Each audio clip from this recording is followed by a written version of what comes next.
যে ব্যক্তি দুরূদ শরীফ পাঠ করবে দুনিয়ার দুশ্চিন্তা থেকেও মুক্তি পাবে, আখিরাতের দুশ্চিন্তা জাহান্নামের আগুন থেকেও আল্লাহ মুক্তি দান করবেন।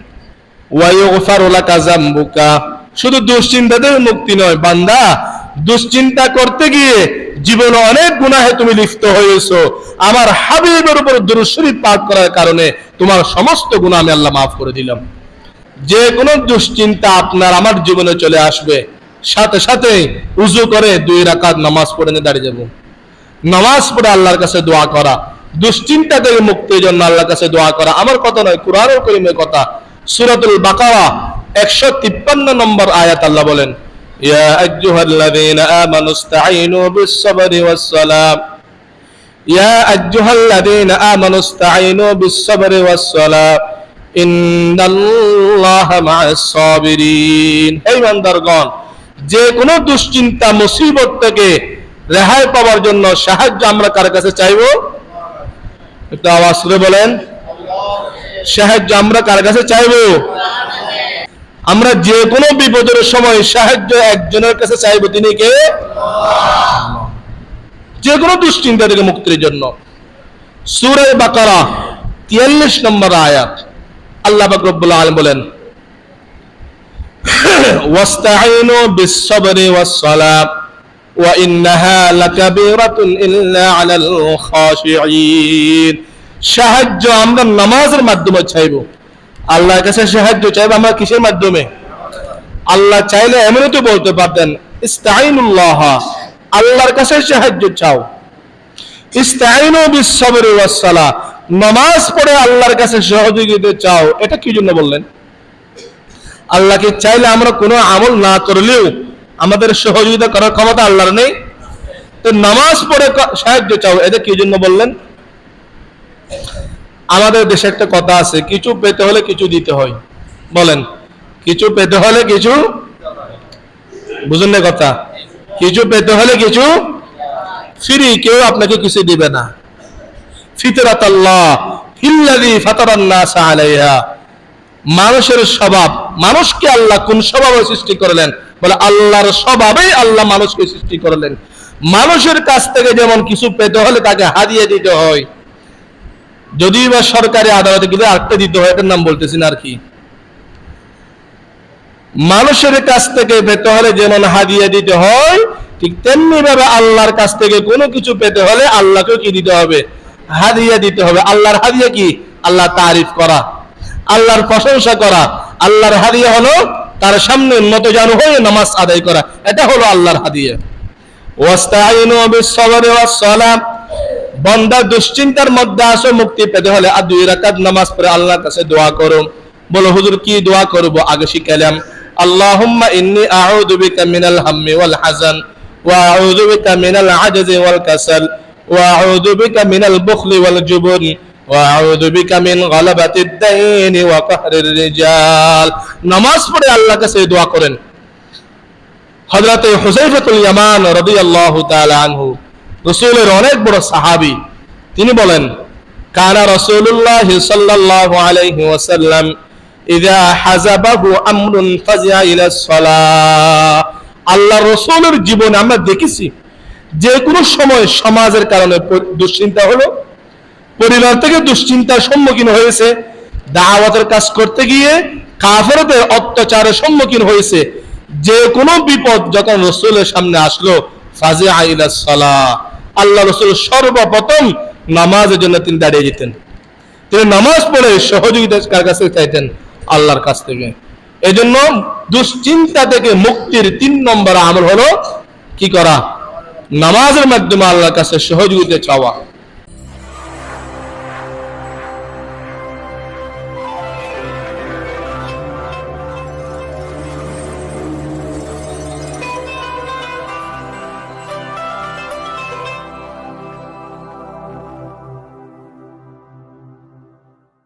السلام عليكم ورحمة الله وبركاته. الحمد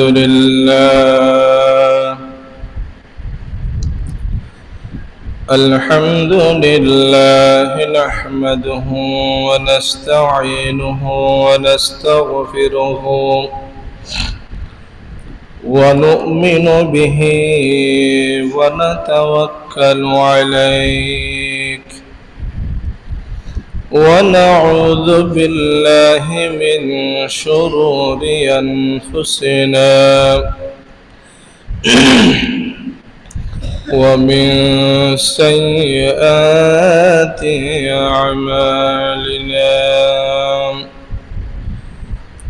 من يهده الله فلا مضل له ومن يضلله فلا هادي له ونشهد أن لا إله إلا الله وحده لا شريك له ونشهد أن سيدنا وسندنا وحبيبنا وطبيب قلوبنا ومولانا محمدا عبده ورسوله الذي أرسله الله تعالى بالحق بشيرا ونذيرا وداعيا إلى الله بإذنه وسراجا منيرا أما بعد فأعوذ بالله من الشيطان الرجيم بسم الله الرحمن الرحيم إن الله وملائكته يصلون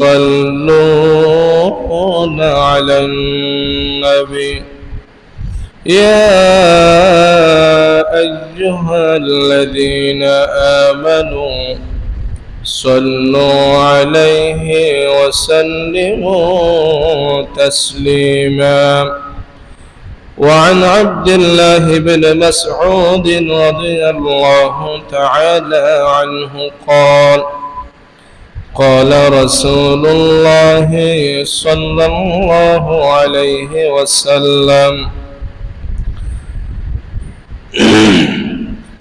إن لله ملائكة سياحين يبلغوني من أمتي السلام صدق الله مولانا العظيم وصدق رسوله النبي الكريم ونحن على ذلك لمن الشاهدين والشاكرين والذاكرين والحمد لله رب العالمين يا رب صل وسلم دائما أبدا على حبيبك خير الخلق كلهم بلغ العلا بكماله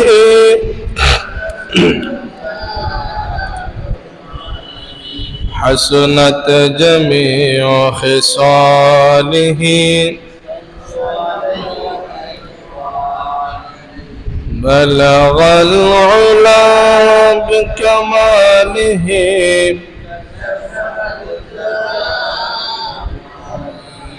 حسنت جميع خصاله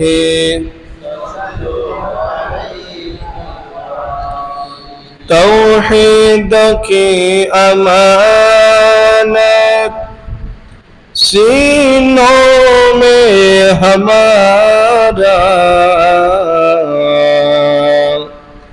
آسان ہے مٹانا نام و نشان ہمارا بلغ العلا كشف الدجى بجماله حسنت جميع خصاله لا إله إلا الله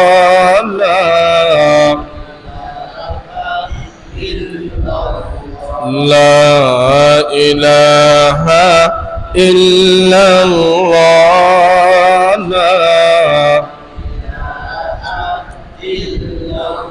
जिस दौर पे नाज़ाती दुनिया अब हम व ज़माना भूल गए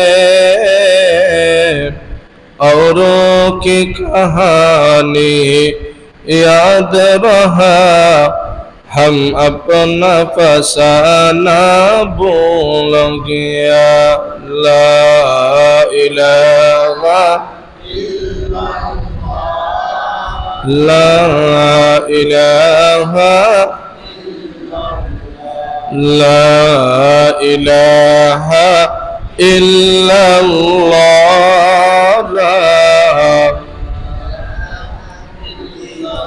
मुँह देख लिया आईने में पर दाग न देखा सीने में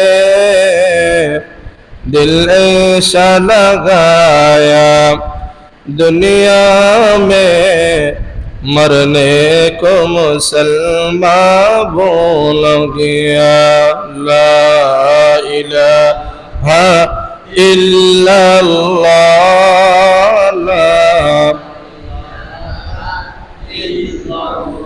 ला इलाहा इल्लल्लाह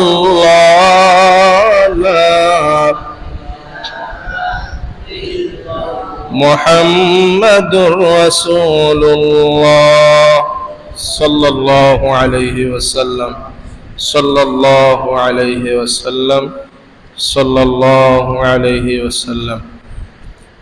সম্মানিত মুসল্লিগণ,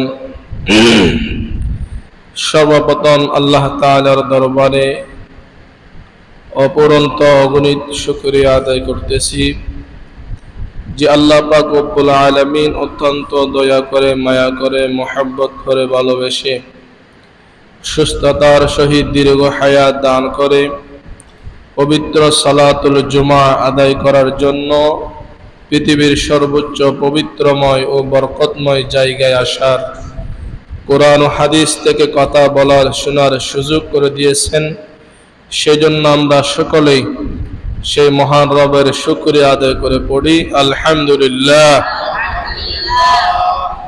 মুআজ্জাজ মুসাল্লিয়ানে কেরাম, আমি আপনাদের সামনে কুরআনুল করিমের অন্যতম সূরা সূরাতুল আহজাব এর 56 নং আয়াত কারিমা তিলাওয়াত করেছি। আবু দাউদ শরীফে উল্লেখিত আফকাহুস সাহাবা আব্দুল্লাহ ইবনে মাসউদ রাদিয়াল্লাহু তাআলা আনহু থেকে বর্ণিত আমাদের সকলের প্রিয় নবী রাহমাতুল লিল আলামিন, শাফিউল মুজনবিন, সাইয়্যিদুল মুরসালিন জনাবে মুহাম্মদুর রাসূলুল্লাহ সাল্লাল্লাহু আলাইহি ওয়াসাল্লামের একটি পবিত্র হাদিস আপনাদের সামনে উপস্থাপন করেছি। আল্লাহ পাক রব্বুল আলামিন তৌফিক দান করলেই তিলাওয়াতকৃত আয়াত এবং পঠিত হাদিসকে সামনে রেখে আমাদের নির্ধারিত বিষয়ের উপর আলোচনা করব। আল্লাহ পাক রব্বুল আলামিন এই জাতির উপকারী হয় এমন কিছু কথা ইখলাসের সহিত আমাকে বলার, আপনাদের সবাইকে আমল নির্দেশনা তৌফিক দান করুন, আমিন। নিশ্চয় আপনাদের স্মরণ আছে আমরা গত 2 জুমা থেকে নিয়ে টেনশন থেকে মুক্তির করণীয় কি, দুশ্চিন্তা থেকে মুক্তির করণীয় কি, এই বিষয় নিয়ে আমরা আলোচনা আরম্ভ করেছিলাম। দুশ্চিন্তা, চিন্তা মানব জাতির মধ্যে 3 ধরনের। 1 নম্বর চিন্তা নিন্দনীয়, প্রশংসনীয় করণীয়, সেটা হলো আখিরাত নিয়ে চিন্তা করা। আমার পরকালীন জীবনটা যেন শান্তিময় হয়, সুখীময় হয়। কবরের আযাব, কিয়ামতের আযাব, হাসরের শাস্তি, জাহান্নামের মতো আযাব থেকে বাঁচার চিন্তা, এক কথায় জান্নাতে যাওয়ার চিন্তা। এটা প্রশংসনীয়, করণীয়। এই চিন্তা, এই চেতনা আমাদের রাসূলের মধ্যে ছিল, সাহাবায়ে কেরামের মধ্যে ছিল, আল্লাহর ওলিগণ যারা, তাদের মধ্যে এই চিন্তা ছিল। প্রতিটা মুসলমানদের চিন্তা চেতনা হওয়া উচিত আখিরাতকে নিয়ে। আর দুই ধরনের চিন্তা হলো পার্থিব জীবন নিয়ে। তার মধ্যে একটা বর্জনীয় আর একটা প্রশংসনীয় নয়, তবে যদি চলে আসে দূর করার করণীয় কি? যে চিন্তা চেতনা বর্জনীয়, সেটা হলো এক মখলুককে ক্ষতি করার চিন্তা, এক ভাইকে কষ্ট দেওয়ার চিন্তা, একটা শান্তি সুখী পরিবারকে অশান্তি করার চিন্তা, একটা প্রতিষ্ঠানের মধ্যে অশান্তি সৃষ্টি করার চিন্তা। একটা মানুষ চাকরি নিয়ে, ব্যবসা নিয়ে, পরিবার নিয়ে সুখে আছে, সেখানে অশান্তি কিভাবে করা যায়, এই চিন্তা বর্জনীয়। এই চিন্তা করা সম্পূর্ণ হারাম।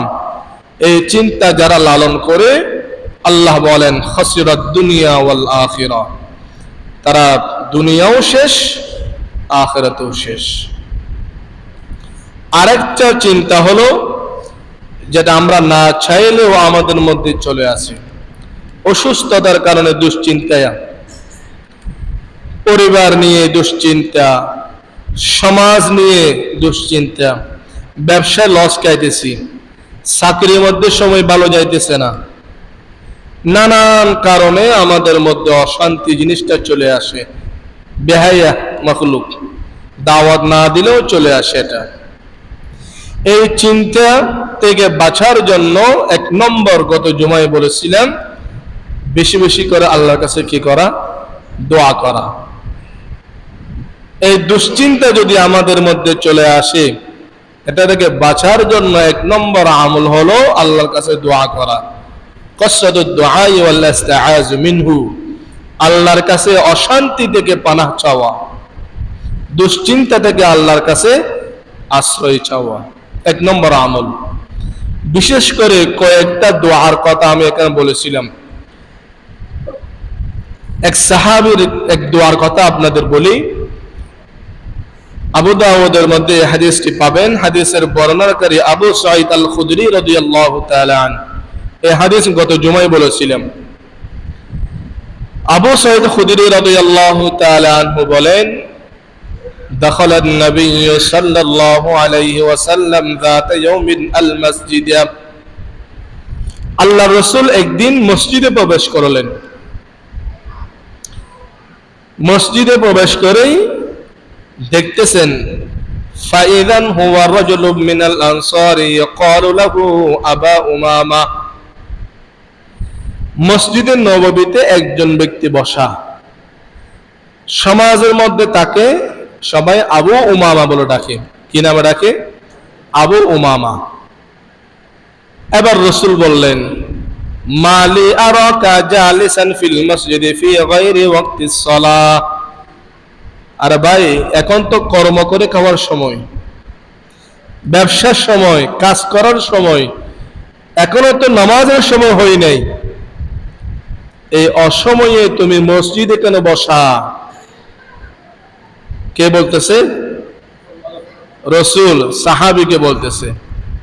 فقال আবু উমামা রাদিয়াল্লাহু তাআলা আন, সাহাবী আবু উমামা রাদিয়াল্লাহু তাআলা বললেন, হুমুমুন ওয়া দুয়ুনুল লাজিমাতনি ইয়া রাসূলুল্লাহ, ইয়া রাসূলুল্লাহ, এমনি মসজিদে বসা নয়, হুমুমুন, বিভিন্ন ধরনের দুশ্চিন্তা আমার মধ্যে আছে। পরিবার নিয়ে দুশ্চিন্তা, আমাকে নিয়ে আমি দুশ্চিন্তা আছি। সাথে ওয়াদুয়ুনুন ইয়া রাসূলুল্লাহ, পরিবারের জন্য ঘর নির্মাণ করার জন্য অতিরিক্ত ঋণ করলাম, কর্জ, অতিরিক্ত ঋণ, অতিরিক্ত কর্জ, অতিরিক্ত দুশ্চিন্তার কারণে বাহিরে হতে মন চাই না, মসজিদ থেকে বাহির হতে মন চাই না, পরিবার ভালো লাগে না, সন্তান ভালো লাগে না, কিচ্ছু ভালো লাগতেছে না ইয়া রাসূলুল্লাহ। এই জন্য মসজিদে বসে বসে আল্লাহকে ডাকতেছি। ফাকালা নবী সাল্লাল্লাহু আলাইহি ওয়াসাল্লাম, আল্লাহ রাসূল সাহাবীর দুশ্চিন্তার কথা শুনে বলতেছেন, আফালা উআল্লিমুকা কালামা, সাহাবী আমি কি তোমাকে একটি দোয়া শিক্ষা দিবনি? ইযা কুলতা আনতা, ইযা আনতা কুলতাহু, যে দোয়া তুমি পাঠ করলে, আযহাবাল্লাহু হাম্মাকা ওয়া কাযা আনকা দুয়ুনাক, যে দোয়াটি তুমি পাঠ করলে আল্লাহ তোমাকে যাবতীয় দুশ্চিন্তা থেকেও মুক্তি দিবে, তোমার যত কর্জ আছে সব কর্জ আল্লাহ তাআলা নিজ দায়িত্বে পরিশোধ করে দিবে। এমন একটি দোয়ার শিক্ষা আমি কি তোমাকে দিব? রাসূল সাল্লাল্লাহু আলাইহি ওয়াসাল্লাম বলতেছেন। কুলতু বালা ইয়া রাসূলুল্লাহ, সাহাবী বললেন, ইয়া রাসূলুল্লাহ, এটার জন্য তো এখানে বসে আছি, জানতাম আপনি মসজিদে আসবেন, আপনি আসলে আপনার কাছ থেকে সমস্যার সমাধান নিয়ে যাব। কুলতু বালা ইয়া রাসূলুল্লাহ, অবশ্যই শিক্ষা দেন ইয়া রাসূলুল্লাহ। রাসূল জিজ্ঞাসা করলো সাহাবায়ে কেরামের কাছ থেকে শিখবো কিনা। সাহাবীকে উত্তর দিলেন, আমি শিখতে প্রস্তুত। এখন আমি আপনাদেরকে জিজ্ঞাসা করলাম, আপনারা কি এই দোয়া শিখতে রাজি আছেন? দুশ্চিন্তা থেকে মুক্তি থাকার জন্য, ঋণ মুক্ত হওয়ার জন্য আপনারা এই দোয়া শেখার জন্য রাজি আছেন কিনা? শিখে নিবেন আমার কাছ থেকে। এখানে রেকর্ড হচ্ছে, এখান থেকে দেখবেন, হুজুরের কাছ থেকে শিখে নিবেন। ছোট্ট একটি দোয়া, তবে এই দোয়া কোন সময় পড়বেন এটার সময় আছে। ফাকালা নবী সাল্লাল্লাহু আলাইহি ওয়াসাল্লাম, কুল ইযা আসবাহতা ওয়া ইযা আমসাইতা, আল্লাহ রাসূল বললেন, সাহাবী সকাল এবং সন্ধ্যা দুইটা সময় নির্ধারণ করে দিলাম। সকালবেলা ফজরের নামাজের পরে, সন্ধ্যা আসর থেকে মাগরিবের নামাজের পরে এই দোয়াটি পাঠ করবা। কোন দোয়া? আল্লাহুম্মা ইন্নী আউযু বিকা মিনাল হাম্মি ওয়াল হাযান ওয়া আউযু বিকা মিনাল আজজি ওয়াল কাসাল ওয়া আউযু বিকা মিনাল বুখলি ওয়াল জুবন ওয়া আউযু বিকা মিন গালাবাতিদ দাইনি ওয়া কাহরির রিজাল। ছোট্ট দোয়া, আল্লাহুম্মা ইন্নী আউযু বিকা মিনাল হাম্মি ওয়াল হাযান। হাম্মুন হাযানুন এক অর্থ, হে আল্লাহ, যাবতীয় দুশ্চিন্তা থেকে আমি আপনার আশ্রয় প্রার্থনা করতেছি, যাবতীয় দুশ্চিন্তা থেকে আপনি আমাকে হেফাজত করুন। ওয়া আউযু বিকা মিনাল আজাজি ওয়াল কাসালি, আজাজ তো দুর্বলতা, কাসাল তো অলসতা। মানব জাতির জীবন, মানব জাতি সফল হয় না দুইটি কারণে, হয়তো দুর্বলতার কারণে অথবা শক্তি থাকলে অলসতার কারণে। তো আল্লাহর কাছে দোয়া চাই, আল্লাহ আমার জীবনে যেন কোনো দুর্বলতা অলসতা না আসে, আপনার কাছে আমি প্রার্থনা করি। ওয়া আউযু বিকা মিনাল বুখলি ওয়াল জুবনি, এবং আমার জীবনে কৃপণতা নামের এই বদচরিত্র যেন আমার জীবনে না আসে। অনেক মানুষকে আল্লাহ তাআলা মারাইশি সম্পত্তির মালিক, কোটি কোটি টাকার সম্পদের মালিক, লাখ লাখ টাকার সম্পদের মালিক, মসজিদ মাদ্রাসার জন্য কালেকশন করতে গেলে নাই, হুজুর নাই, দোয়া করিয়েন, পর দেখা করিয়েন। কৃপণতা, বখালতি, এটা যেন আমার জীবনে না আসে। ওয়াল যুবনী, যুবক 40 বছর বয়স, এখনো টাটকা যুবক, কিন্তু কোরআনের জন্য, ইসলামের জন্য, রাসূলের সম্মান রক্ষার্থে যদি আন্দোলন ডাক দেয়, আসে না, বই লাগে। কাফুরশতা, এই কাফুরশতা যেন আমার জীবনে না আসে, আমি আপনার কাছে পানাহ চাই। ওয়া আউযু বিকা মিন গালাবাতিদ দাইনি ওয়া কাহরির রিজাল, অতিরিক্ত ঋণ এবং কোন দুশমন যেন আমার উপরে চেপে না পড়ে, এই সমস্ত কিছু থেকে আল্লাহর কাছে পানাহ চাওয়া। আল্লাহুম্মা ইন্নী আউযু বিকা মিনাল হাম্মি ওয়াল হাযান ওয়া আউযু বিকা মিনাল আজজি ওয়াল কাসালি ওয়া আউযু বিকা মিনাল বুখলি ওয়াল জুবন ওয়া আউযু বিকা মিন গালাবাতিদ দাইনি ওয়া কাহরির রিজাল। এই দোয়া আল্লাহর রাসূল আবু উমামা আল বাহিলি রাদিয়াল্লাহু তাআলা আনহুকে শিক্ষা দিলেন। আবু উমামা আল বাহিলি সাহাবী, তিনি বলতেছেন ফাফাআলতু যালিকা, আমি রাসূলের ওসিয়ত মতো আমল করা শুরু করলাম। সকালবেলা ফজরের নামাজ পড়ে দোয়া পাঠ করতে লাগলাম, সন্ধ্যা মাগরিবের নামাজ পড়ে এই দোয়া পাঠ করতে লাগলাম। অল্প কিছুদিনের মধ্যে আযহাবাল্লাহু হাম্মি ওয়া কাযা আন্নী দাইনি, আল্লাহ তাআলা পরিবার নিয়ে, স্ত্রী নিয়ে, সন্তান নিয়ে, ব্যবসা নিয়ে আমার যত দুশ্চিন্তা ছিল এই দোয়ার বরকতে আল্লাহ সব দুশ্চিন্তা দূর করে দিলেন। সুবহানাল্লাহি ওয়া বিহামদিহি। শুধু দুশ্চিন্তা দূর করে নাই, বলে ওয়া কাযা আন্নী দাইনি, আমি যত ঋণ করলাম, যত কর্জ করলাম, সব কর্জ আল্লাহ তাআলা পরিশোধ করে দিয়েছি, আমার পক্ষ থেকে অন্য কেউ পরিশোধ করে দিয়েছে। এজন্য দুশ্চিন্তা থেকে বাঁচতে হলে এক নম্বর করণীয় আমল কি করা? আল্লাহর কাছে বেশি বেশি দোয়া করা। কেউ আপনার দুশ্চিন্তা দূর করতে পারবে না। আপনার বাবা, আপনার সন্তান, আপনার পরিবার আপনাকে দুশ্চিন্তা থেকে মুক্তি দিবে? অসম্ভব। আরো দুশ্চিন্তা বাড়াবে আপনার। আপনার ফ্যামিলি আপনাকে দুশ্চিন্তার মধ্যে ফেলে দিবে। দুশ্চিন্তা থেকে বাঁচানোওয়ালা একজন, তিনি কে? আল্লাহ। 2 নম্বর আমল আসসালাতু আলান নবী, বেশি বেশি করে রাসূলের উপর কি পাঠ করা? দরুদ শরীফ পাঠ করা। আল্লাহ রাসূলের উপর কি পাঠ করা? দরুদ শরীফ পাঠ করা। দরুদ শরীফ এমন একটি আমল, যে আমল আল্লাহ তাআলা কেবল বান্দাদেরকে করার জন্য বলে নাই। আল্লাহ তাআলা আমাদেরকে যেমন আদেশ করলেন, এর আগে রাসূল আল্লাহ নিজে এই আমলে অভ্যস্ত। বুঝাইতে পারিনি। আল্লাহ তাআলা আমাদেরকে বলেছেন আকিমুস সালাহ, তোমরা নামাজ পড়ো। কিন্তু কোরআনুল কারীমে কোন জায়গায় আপনি পাবেন না আল্লাহ নিজে নামাজ পড়ে। আল্লাহ তাআলা আমাদেরকে বলেছেন তোমরা যাকাত দাও, কিন্তু কোরআনুল কারীমে কোন জায়গায় পাবেন না আল্লাহ নিজে যাকাত দেয়। আমাদেরকে বলে হজ করো, কিন্তু আল্লাহ নিজে হজ কোথাও করেছে এখানে কোথাও উল্লেখ নাই। এমন কোন আমল নাই যে আমল আল্লাহ করে আমাদেরকে করার জন্য বলছে, একমাত্র দুরূদ শরীফের আমল ব্যতীত। ইন্নাল্লাহা ওয়া মালাইকাতাহু ইউসাল্লুনা আলান নবী, সূরাতুল আহজাব 56 নম্বর আয়াত আল্লাহ বলেন, নিশ্চয় আল্লাহ এবং তার ফেরেশতাগণ ইউসাল্লুনা আলান নবী, নবীর উপর দুরূদ শরীফ পাঠ করে। ইয়া আইয়ুহাল্লাযীনা আমানু, অতএব আমি আল্লাহ দুরূদ শরীফ পড়ি, আমার ফেরেশতাগণ রাসূলের জন্য দুরূদ শরীফ পাঠ করে। আল্লাহ আবার নিজে আমল করে আমাদেরকে বলতেছেন ইয়া আইয়ুহাল্লাযীনা আমানু সাল্লু আলাইহি ওয়া সাল্লিমু তাসলিমা। আল্লাহ নিজেই দুরূদ শরীফ পাঠ করার পর আমাদেরকে বলতেছে, আমি যেমন আমার হাবিবের উপর দুরূদ শরীফ পাঠ করি, তোমরাও আমার হাবিবের উপর কি পাঠ করো? দুরূদ শরীফ পাঠ করো। কত বড় আমল, যে আমল স্বয়ং আল্লাহ নিজেই করে। এই দুরূদ শরীফ পাঠ করলে হুজুর আমরা কি দুশ্চিন্তা থেকে মুক্তি পাবো?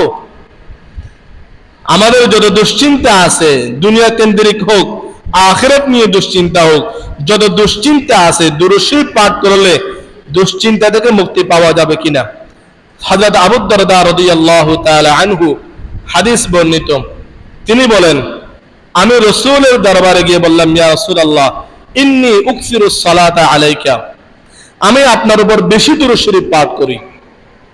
ফাকাম আজআলু লাকা মিন সালাতি ইয়া রাসূলুল্লাহ, সাহাবী আবু দারদা রাদিয়াল্লাহু তাআলা আনহু বলেন, ইয়া রাসূলুল্লাহ আমি তো সব সময় দুরূদ শরীফ পাঠ করি, কিন্তু যখন আল্লাহর কাছে দোয়া করি, আল্লাহর কাছে যখন দোয়া করি কতক্ষণ আপনার উপর দুরূদ শরীফ পাঠ করব?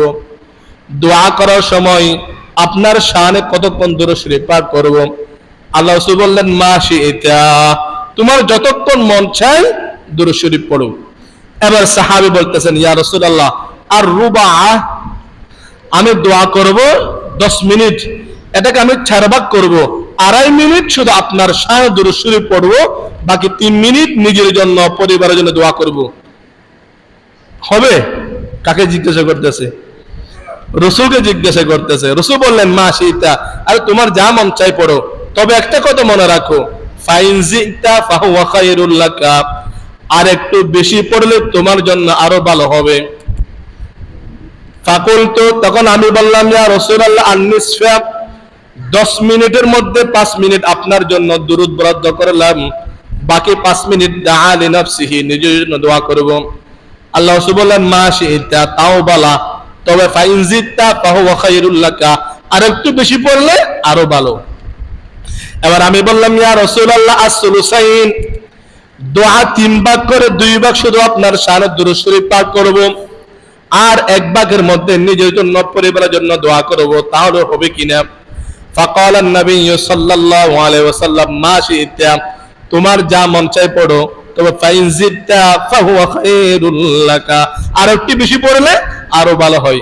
এবার সাহাবী আবু দারদা রাদিয়াল্লাহু তাআলা, আজআলু লাকা সালাতি কুল্লাহা ইয়া রাসূলুল্লাহ, তাহলে আমি আমার দোয়ার পুরাটা সময়, শুধু পুরাটা সময় নিয়ে আপনার শানে দুরূদ শরীফ পাঠ করব।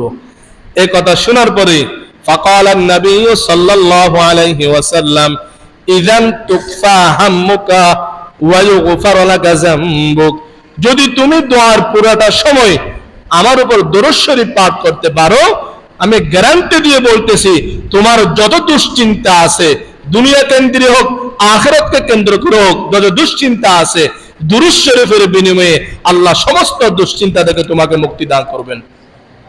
हर के बाशद आमले सल्लो मदाम, हर के बाशद आमले सल्लो मदाम, आतिशे दोज़ख शवद बरवाए हराम। যে ব্যক্তি দুরূদ শরীফ পাঠ করবে দুনিয়ার দুশ্চিন্তা থেকে মুক্তি পাবে, আখিরাতের দুশ্চিন্তা জাহান্নামের আগুন থেকে আল্লাহ মুক্তি দান করবেন। ওয়া ইউগফারু লাকা যামবুকা, শুধু দুশ্চিন্তা থেকে মুক্তি নয়, বান্দা দুশ্চিন্তা করতে গিয়ে জীবনে অনেক গুনাহে তুমি লিপ্ত হয়েছো, আমার হাবিবের উপর দুরূদ শরীফ পাঠ করার কারণে তোমার সমস্ত গুনাহ আমি আল্লাহ মাফ করে দিলাম। তাহলে দুশ্চিন্তা থেকে মুক্তির জন্য 2 নম্বর আমল কি বলেন? আওয়াজ করে বলেন, 2 নম্বর আমল কি?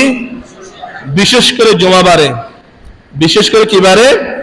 জুমাবারে বেশি বেশি দুরূদ শরীফ পাঠ করা। 2টা দুরূদ শরীফ আমি আপনাদেরকে শিখাই, 2টা দুরূদ শরীফ। এর আগে আপনাদেরকে ওয়াদা করতে হবে, কিয়ামতের মাঠে রাসূলের সুপারিশ পেতে কে কে রাজি আছেন? হাত তুলে দেখেন। রাসূলের সুপারিশ কারা কারা পেতে চান? একটি দোয়া দুরূদ শরীফ ছোট্ট আপনাদেরকে শিক্ষা দিব। এই দুরূদ শরীফটা যদি আপনারা নিয়মিত সকাল সন্ধ্যা পাঠ করেন, আল্লাহ রাসূল বলেন ওয়াজাবাত লাহু শাফাআতি, আমি নবী মুহাম্মদের উপর ওয়াজিব হয়ে যায় আমার ওই উম্মতের জন্য সুপারিশ করা। শিখবেন তো ইনশাআল্লাহ দুরূদ শরীফটা। আব্দুল্লাহ ইবনে আমর রাদিয়াল্লাহু তাআলা আনহু হাদিসের বর্ণনাকারী, قال رسول الله صلى الله عليه وسلم من قال اللهم صل على محمد اللهم صل على محمد وانزله المقعد المقرب عندك يوم القيامة اللهم صل على محمد, اے আল্লাহ আপনার হাবিব মুহাম্মদের উপর শান্তি বর্ষিত করুন। অর্থ ওয়ানজিলহুল মাকআদাল মুকাররাবা ইনদাকা ইয়াউমাল কিয়ামা, ওই যে কুরআনুল কারীমের মধ্যে আপনি ওয়াদা করলেন আপনার হাবিবকে একটি সম্মানিত জায়গা মাকামে মাহমুদ দিবেন, সেই জায়গায় আপনি মুহাম্মদকে দান করুন। এই হলো দুরূদ শরীফের অর্থ। আল্লাহুম্মা সাল্লি আলা মুহাম্মদ ওয়ানজিলহুল মাকআদাল মুকাররাবা ইনদাকা ইয়াউমাল কিয়ামা। আল্লাহর হাবিব বলেন, যে ব্যক্তি সকাল সন্ধ্যা 10 বার করে এই দুরূদ শরীফ পাঠ করবে, ওয়াজাবাত লাহু শাফাআতি ইয়াউমাল কিয়ামা, কিয়ামতের দিন আমার ওই দুরূদ শরীফ পাঠকারী উম্মতের জন্য আমার সুপারিশ ওয়াজিব হয়ে যাবে। সুবহানাল্লাহি ওয়া বিহামদিহি। এই একটা দুরূদ শরীফ, এটা কোনো দিনের সাথে নির্ধারিত নয়, এটা সারা সপ্তাহ মাসকে মাস আপনারা পড়তে পারবেন। আরেকটা দুরূদ শরীফ হলো জুমাবার আসরের নামাজের সাথে সম্পৃক্ত। এটা অনেকবার এখানে বলা হয়েছে। আলহামদুলিল্লাহ ইমাম সাহেব হুজুর আমি অনেকবার দেখছি এখানে সেই দোয়া পড়াতে আপনাদেরকে। আপনারা অনেকে পড়েন, অনেকে পড়েন না, চলে যান। হযরত আবু হুরায়রা রাদিয়াল্লাহু তাআলা আনহু বলেন, রাসূল আকরাম সাল্লাল্লাহু আলাইহি ওয়াসাল্লামের থেকে বর্ণিত বুখারীর হাদিস, قال رسول الله صلى الله عليه وسلم من صلى صلاة العصر من يوم الجمعة, যে ব্যক্তি জুমার দিন আসরের নামাজ আদায় করলো, জামাত সহকারে পড়েন, একাকী পড়েন। ফাকালা ক্বাবলা আন ইয়াকুমা মিন মাকানিহি, যে জায়গায় দাঁড়িয়ে নামাজ পড়বেন সেই জায়গা থেকে ওঠার আগে একটা দুরূদ শরীফ ছোট্ট, আল্লাহুম্মা সাল্লি আলা মুহাম্মাদিন নাবিয়্যিল উম্মিয়্যি ওয়া আলা আলিহি ওয়া সাল্লিম তাসলিমা। ছোট্ট না একদম, বলেন আল্লাহুম্মা সাল্লি আলা মুহাম্মাদিন নাবিয়্যিল উম্মিয়্যি ওয়া আলা আলিহি ওয়া আসহাবিহি ওয়া সাল্লিম তাসলিমা। কয়বার? 80 মাররাতান। কয়বার? 80 বার। আল্লাহ রাসূল বলেন, যদি কোনো উম্মতের মুসলমান নরনারী আসরের নামাজ যে জায়গায় পড়বে সেই জায়গায় বসে বসে 80 বার দুরূদ শরীফ পাঠ করলেন, কি হবে লাভ? গুফিরাত লাহু যুনুবু 80 আম্মা। ওই যে ব্যক্তি 80 বার দুরূদ শরীফ পাঠ করবে আল্লাহ তার 80 বছরের সমস্ত গুনাহ মাফ করে দিবেন। হুজুর আমার বয়স তো 40 বছর। আমার বয়স কত? 40। 40 বছরের মধ্যে আমি 15 বছর নাবালেগ ছিলাম, গুনাহ হই নাই। তাহলে বয়স হয়ে 25 বছর, গুনাহ করছি 25 বছর মনে করেন। তাহলে 80 থেকে 25 গেলে আরো কত থাকে? হ্যাঁ, 80 থেকে 25 গেলে 45। এই আমি গুনাহ তো করি নাই, আল্লাহ মাফ করবে কোথায় দেখি? তো মুহাদ্দিসিনে কেরাম বলেন, যে পরিমাণ বাকি থাকে এই পরিমাণ সওয়াব আল্লাহ দুরূদ শরীফ পাঠ করে আমলনামায় দান করবেন। ওয়া কুতিবাত লাহু 80 সানা। শুধু গুনাহ মাফ করবে না, বরং 80 বছর ইবাদত করলে যে সওয়াব, সেই পরিমাণ সওয়াব আল্লাহ আমাদের আমলনামায় দান করবেন। এই ছোট দুইটা দুরূদ শরীফ আপনাদেরকে শিক্ষা দিলাম। এক নম্বর, আল্লাহুম্মা সাল্লি আলা মুহাম্মাদ ওয়া আনজিলহুল মাকআদাল মুকাররাবা ইনদাকা ইয়াউমাল কিয়ামাহ। এটা প্রতিদিন পড়বেন, সকালে 10 বার, বিকেলে 10 বার। আর জুমাবার আসরের নামাজ পড়ে পড়বেন, আল্লাহুম্মা সাল্লি আলা মুহাম্মাদ, আল্লাহুম্মা সাল্লি আলা মুহাম্মাদিন নাবিয়্যিল উম্মিয়্যি ওয়া আলা আলিহি ওয়া আসহাবিহি ওয়া সাল্লিম তাসলিমা। কোন বর্ণনা মতো ওয়া আসহাবিহিও নেই, আল্লাহুম্মা সাল্লি আলা মুহাম্মাদিন নাবিয়্যিল উম্মিয়্যি ওয়া আলা আলিহি ওয়া সাল্লিম তাসলিমা, এতটুকু আছে। আল্লাহ পাক রব্বুল আলামিন আমাকেও আপনাদেরকে বেশি বেশি দুরূদ শরীফের আমল করার তৌফিক দান করুন, আমিন। তাহলে দুশ্চিন্তা থেকে মুক্তি পাওয়ার জন্য 1 নম্বর আমল হলো দোয়া করা, 2 নম্বর আমল হলো বেশি বেশি দুরূদ শরীফ পাঠ করা, 3 নম্বর আমল, যে কোনো দুশ্চিন্তা আপনার আমার জীবনে চলে আসবে, সাথে সাথে উযু করে 2 রাকাত নামাজ পড়ে দাঁড়িয়ে যাব, নামাজ পড়ে আল্লাহর কাছে দোয়া করা, দুশ্চিন্তা থেকে মুক্তির জন্য আল্লাহর কাছে দোয়া করা। আমার কথা নয়, কুরআনুল কারীমের কথা। সূরাতুল বাকারা 153 নম্বর আয়াত আল্লাহ বলেন, ইয়া আইয়ুহাল্লাযীনা আমানু ইসতাঈনু বিস-সাবরি ওয়াস-সালাম, ইয়া আইয়ুহাল্লাযীনা আমানু ইসতাঈনু বিস-সাবরি ওয়াস-সালাম ইন্নাল্লাহা মা'আস-সাবিরিন। হে ইমানদারগণ, যে কোনো দুশ্চিন্তা মুসিবত থেকে রেহাই পাওয়ার জন্য সাহায্য আমরা কার কাছে চাইবো? একটু আওয়াজ করে বলেন, সাহায্য আমরা কার কাছে চাইবো? আল্লাহর নাম দিতে ডর লাগে তো বলেন না কেন? আল্লাহর নাম বড় আওয়াজ করে দেবেন, আল্লাহর জমিনে আল্লাহর নামে হবে। এখন আমি কোন দলের নাম উচ্চারণ করতে বলি নাই। আমরা যে কোনো বিপদের সময় সাহায্য একজনের কাছে চাইবো, তিনি কে? যে কোনো দুশ্চিন্তা থেকে মুক্তির জন্য। সূরা বাকারা 43 নম্বর আয়াত আল্লাহ পাক রব্বুল আলামিন বলেন, ওয়াস্তাঈনু বিস-সাবরি ওয়াস-সালাম ওয়া ইন্নাহা লাকাবীরাতুন ইল্লা আলাল খাশিঈন। সাহায্য আমরা নামাজের মাধ্যমে চাইবো। আল্লাহর কাছে সাহায্য চাইবো আমরা কিসের মাধ্যমে? আল্লাহ চাইলে এমনও তো বলতে পারতেন, ইস্তাঈনুল্লাহ, আল্লাহর কাছে সাহায্য চাও। ইস্তাঈনু বিস-সাবরি ওয়াস-সালাহ, নামাজ পড়ে আল্লাহর কাছে সহযোগিতা চাও। এটা কি জন্য বললেন? আল্লাহকে চাইলে আমরা কোনো আমল না করলেও আমাদের সহযোগিতা করার ক্ষমতা আল্লাহর নেই, তো নামাজ পড়ে সাহায্য চাও, এটা কি জন্য বললেন? আমাদের দেশে একটা কথা আছে, কিছু পেতে হলে কিছু দিতে হয়। বলেন, কিছু পেতে হলে কিছু, বুঝুন না কথা? কিছু পেতে হলে কিছু ফ্রি, কেউ আপনাকে কিছু দিবে না। ফিতরাতাল্লাহ ইল্লাযী ফাতারান নাস আলাইহা, মানুষের স্বভাব, মানুষকে আল্লাহ কোন স্বভাবে সৃষ্টি করলেন? বলে আল্লাহর স্বভাবেই আল্লাহ মানুষকে সৃষ্টি করলেন। মানুষের কাছ থেকে যেমন কিছু পেতে হলে তাকে হাদিয়া দিতে হয়, যদিও বা সরকারি আদালতে গেলে আরেকটা দিতে হয়, এটার নাম বলতেছি না আর কি। মানুষের কাছ থেকে পেতে হলে যেমন হাদিয়া দিতে হয়, ঠিক তেমনি ভাবে আল্লাহর কাছ থেকে কোনো কিছু পেতে হলে আল্লাহকে কি দিতে হবে? হাদিয়া দিতে হবে। আল্লাহর হাদিয়া কি? আল্লাহ তারিফ করা, আল্লাহর প্রশংসা করা।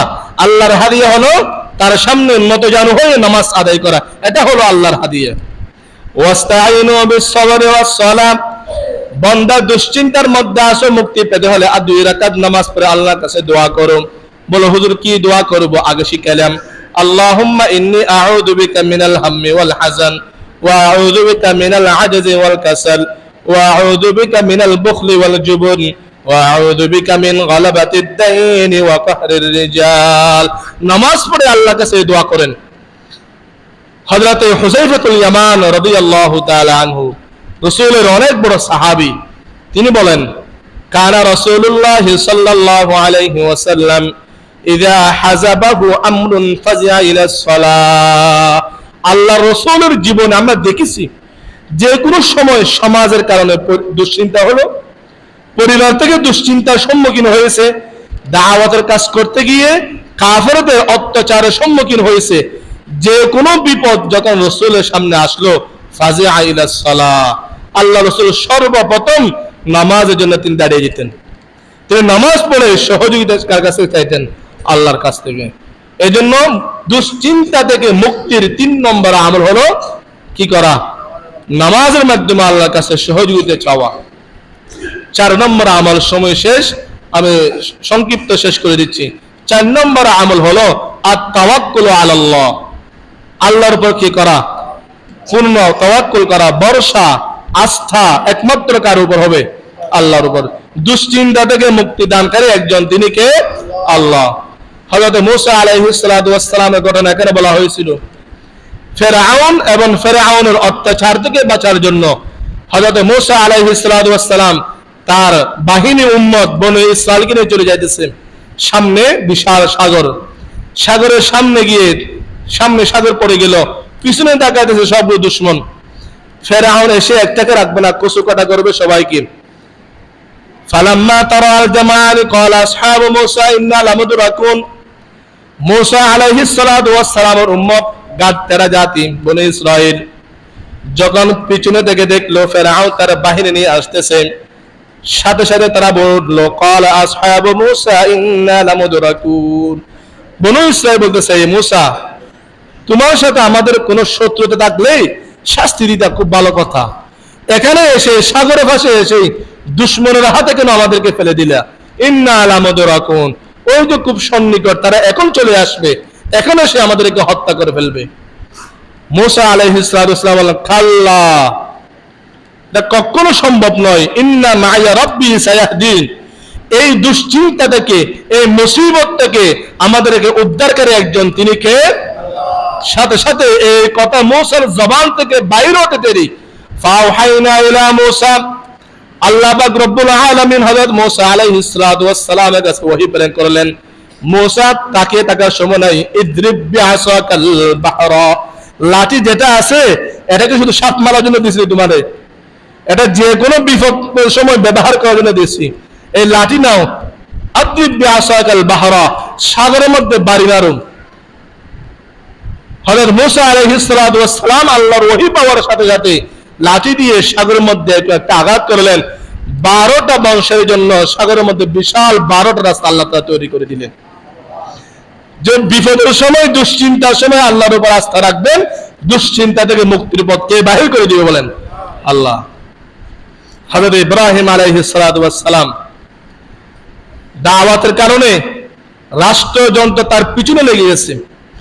যে কোনো যুগের ঘটনা এরকমই, যারাই আল্লাহর পথে দাওয়াত দিবে, শত্রু 1 নম্বর রাষ্ট্র তাদের পিছনে লেগে যায়। ইব্রাহিম আলাইহিস সালাতু ওয়াস সালামের পিছনে একই ঘটনা। কোন ধরনের যখন বাধা দিয়ে ইব্রাহিমকে থামানো যাচ্ছে না, তখন শেষ পর্যন্ত ইব্রাহিম আলাইহিস সালাতু ওয়াস সালামকে অগ্নিকুণ্ডে নিক্ষেপ করার সিদ্ধান্ত নিলেন। এটা আপনারা সবাই জানেন। যখন হযরত ইব্রাহিম আলাইহিস সালাতু ওয়াস সালামকে অগ্নিকুণ্ডে নিক্ষেপ করবে এমত অবস্থায় জিবরিল আলাইহিস সালাতু ওয়াস সালাম এসে বললেন, হে খলিলুল্লাহ, আল্লাহ আমাকে পাঠাইছে আপনাকে আগুন থেকে উদ্ধার করার জন্য, আপনি একটু হুকুম দেন। ৬৬ ডানা ব্যবহার করতে হবে না, একটা ডানা ব্যবহার করে আগুন সব নিভিয়ে দিব। ইব্রাহিম আলাইহিস সালাতু ওয়াস সালাম বললেন, আইনা আনতাল্লাহ, আইনা আল্লাহ, তুমি কেন, আল্লাহ কোথায়? হাসবি আল্লাহ ওয়া নি'মাল ওয়াকিল, আমার অভিভাবক একমাত্র কে? ওয়া নি'মাল ওয়াকিল, অভিভাবক হিসাবে আল্লাহর চাইতে উত্তম অভিভাবক পৃথিবীর মধ্যে আর কেউ নেই।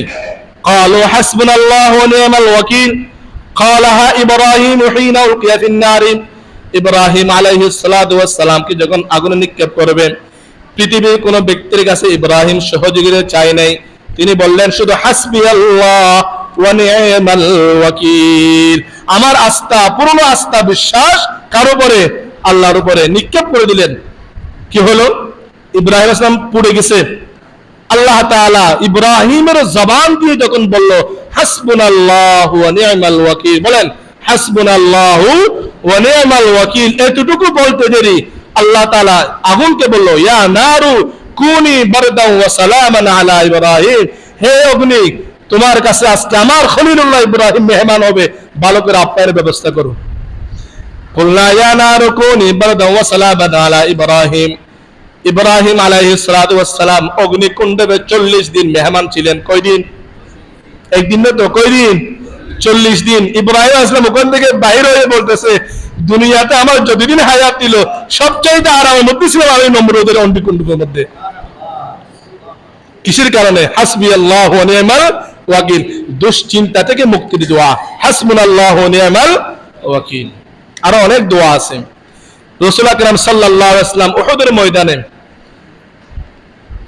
প্রাথমিকভাবে মুসলমানরা যদিও জয় লাভ করলেও দু একজন সাহাবীর অলসতার বা তারা একটু সচেতন না হওয়ার কারণে পরবর্তীতে গিয়ে মুসলমানদের কি হয়েছে? পরাজয় হয়েছে।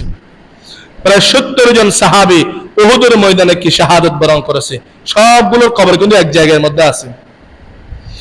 ওখান থেকে যখন সাহাবায়ে কেরাম রাসূলকে নিয়ে মদিনায় যাইতেছে, আবু সুফিয়ান মনে মনে তার দলকে নিয়ে পরামর্শ করতেছে, আরে এত সহজে ছেড়ে দিলাম, ভালো হয় নাই, চলো আবার চলুন, মদিনায় যাব, মুহাম্মদ এবং মুহাম্মদের বাহিনীকে সমূল ধ্বংস করে দিব, আর এদের স্ত্রী কন্যা যা আছে মাল সম্পদ গনিমত হিসেবে নিয়ে আসবো। এরা এভাবে প্ল্যান করে আবার আগাইতেছে সামনের দিকে। এদিকে একজন ব্যক্তি গিয়ে রাসূল সাল্লাল্লাহু আলাইহি ওয়াসাল্লামকে বলে দিলেন, ইয়া রাসূলুল্লাহ, যিনি বলে দিলেন তিনি খুজার গোত্রের একজন ব্যক্তি, বলতেছে, ইয়া রাসূলুল্লাহ, আবু সুফিয়ান তো তার দলবল নিয়ে আবারও আসতেছে, আবারও আপনার উপর হামলা করবে। আল্লাযীনা ক্বালা লাহুমুন নাস, যখন তারা রাসূলকে বলল, ইয়া রাসূলুল্লাহ, তারা তো দল নিয়ে আবার আসতেছে, উপস্থিত সাহাবা কেরামদেরকে বলছে তারা দল নিয়ে আসতেছে, ক্বালু হাসবুনাল্লাহু ওয়া নি'মাল ওয়াকিল, আল্লাহ, রাসূল সাল্লাল্লাহু আলাইহি ওয়াসাল্লাম এবং সাহাবা কেরাম বলতেছে, আসো, আসতে দাও, কোনো সমস্যা নাই, হাসবুনাল্লাহু ওয়া নি'মাল ওয়াকিল। তাদের অত্যাচার, তাদের জুলুম, তাদের অন্যায় থেকে মুক্তি দেওয়ার জন্য আমাদের একজন অভিভাবক আছেন, তিনি কে? অভিভাবক হিসেবে আল্লাহর সাথে শ্রেষ্ঠ অভিভাবক পৃথিবীর মধ্যে আর কেউ নেই। এই জন্য যে কোনো দুশ্চিন্তা থেকে মুক্তির জন্য 4 নম্বর করণীয় হলো আত-তাওয়াক্কুল আলাল্লাহ। সর্বশেষ 5 নম্বর আল ইস্তিগফার, বেশি বেশি করে আল্লাহর কাছে কি চাওয়া, গুনাহ থেকে মাফ চাওয়া। আমি আপনাদেরকে এখানে আগে একবার বলেছিলাম হাসান বসরি রাহমাতুল্লাহি আলাইহির একটি ঘটনা।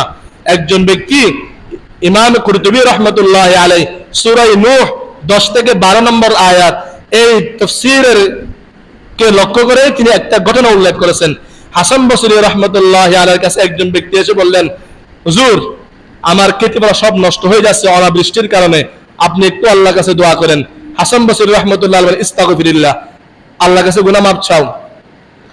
এরপর আরেকজন ব্যক্তি এসে বললেন, উদউল্লাহ আন ইয়ারযুকানি ওয়ালাদা, হুজুর, আপনি তো বড় ফিসাব মানুষ, আল্লাহর ওয়ালি মানুষ, আপনার মকবুল বান্দা, আল্লাহর কাছে দোয়া করেন যেন আল্লাহ আমাকে একটা নেককার সন্তান দেয়। হাসান বসরি রাহমাতুল্লাহ তাকে বললেন, ইস্তাগফিরুল্লাহ, আল্লাহর কাছে কি চাও? গুনাহ মাফ চাও। আরেকজন এসে বলতেছে, হুজুর, আমার বাগান নষ্ট হয়ে যেতেছে, আপনি একটু আল্লাহর কাছে দোয়া করেন। ওয়া শাকা ইলাইহিল আখিরু আল ফাকরা, আর একজন এসে বলতেছে হুজুর আমার জীবনে খুব দারিদ্রতা অভাব, আপনি একটু দোয়া করেন। সমস্ত ব্যক্তিকে একটা আমল দিলেন, ইস্তাগফিরুল্লাহ ইস্তাগফিরুল্লাহ, আল্লাহর কাছে কি করেন? ইস্তেগফার। তো একজন ব্যক্তি বলল আতাকা রিজালুন ইয়াশকুনা আনওয়া, একাধিক ব্যক্তি একাধিক সমস্যা নিয়ে আপনার কাছে আসলো, সব রোগীকে চিকিৎসা একটা দিলেন, ইস্তাগফিরুল্লাহ ইস্তাগফিরুল্লাহ। কি সব রোগের সমস্যা কি একটা নাকি? অনেকগুলো ডাক্তার দেখা যায় রোগে, হ্যাঁ, সব রোগের চিকিৎসা একটা নাকি আপনার কাছে? তখন হাসান বসরি রাহমাতুল্লাহি আলাইহি যে কথা বললেন, মা কুলতু মা ইনদি কাওলান আহা, আমি তো আমার থেকে একটি কথা বলে নাই, আমি যে চিকিৎসা সবাইকে দিলাম এটা কার চিকিৎসা? এটা আওয়াজ করে কার চিকিৎসা? কোরআনের চিকিৎসা, কোরআনের চিকিৎসা। আল্লাহ বলতেছেন ইস্তাগফিরু রাব্বাকুম ইন্নাহু কানা গাফফারা, আল্লাহর কাছে গুনাহ মাফ চাও, আল্লাহ গুনাহ মাফ করে। গুনাহ মাফ করে কি করবে? ইউরসিলিস সামাআ আলাইকুম মিদরারা, অতি বৃষ্টি দিবে, মুষলধারে বৃষ্টি দিবে। যার বাগানে ক্ষেত ফসল হচ্ছে না, বৃষ্টির কারণে তোমার বাগানের মধ্যে সব ক্ষেত ফসল ধরে দিবে। ওয়ায়ুমদিদুকুম বিআমওয়ালিন ওয়া বানিনা, ওয়ায়ুমদিদুকুম বিআমওয়াল, যে অভাবের কারণে কষ্টে আসো দুরূদ শরীফ পাঠ করো, ইস্তিগফার পাঠ করো, আল্লাহ তোমার অভাব দূর করে তোমাকে ধনী বানিয়ে দিবে। ওয়া বানিনা, যে নিঃসন্তান হওয়ার কারণে সমাজের হে প্রতিপন্নর শিকার হচ্ছ, তুমিও আল্লাহর কাছে দোয়া করো, ইস্তিগফার পাঠ করো, আল্লাহ তাআলা তোমাকে নেককার সন্তান দান করবেন। সম্মানিত হাজিরিন, আজকে আমরা 5টা আমল শিখলাম। যে কোনো দুশ্চিন্তা থেকে মুক্তির জন্য আমরা কয়টা আমল শিখলাম? 5টা। 1 নম্বর দোয়া, 2 নম্বর দুরূদ শরীফ পাঠ করব, 3 নম্বর সালাতুল হাজাত করে আল্লাহর কাছে দোয়া করব, 4 নম্বর আল্লাহর উপর পূর্ণ আস্থা বিশ্বাস, 5 নম্বর বেশি বেশি করে ইস্তিগফার পাঠ করা। আল্লাহ পাক রব্বুল আলামিন আমাকেও আপনাদের সবাইকে আমল করার তৌফিক দান করেন, আমিন। ওয়া আখিরু দাওয়ানা আলহামদুলিল্লাহি রাব্বিল আলামিন।